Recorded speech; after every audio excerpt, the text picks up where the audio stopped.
The engineer's analysis may take place early, say after the first exploration well is drilled and evaluated, or later, perhaps after primary recovery is complete and improved recovery processes must be considered. Ultimately, the analysis may be repeated and modified many times during the reservoir's life as additional data is collected. To make these estimates, we incorporate the equations of fluid flow, as well as a description of the reservoir and fluid properties into a mathematical model which represents reservoir behavior.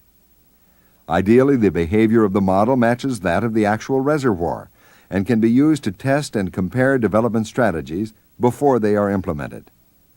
This reservoir model is then coupled with an economic model, which takes into account prices, capital investments, taxes, and so forth.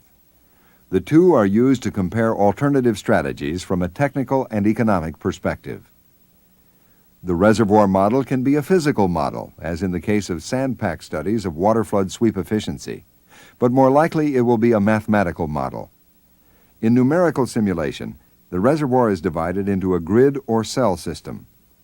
The system used to represent the reservoir may be a two-dimensional aerial model as we see here, or a two-dimensional cross-sectional model, or a more elaborate three-dimensional configuration. Values of porosity, permeability, fluid saturation, and pressure are assigned to each grid block.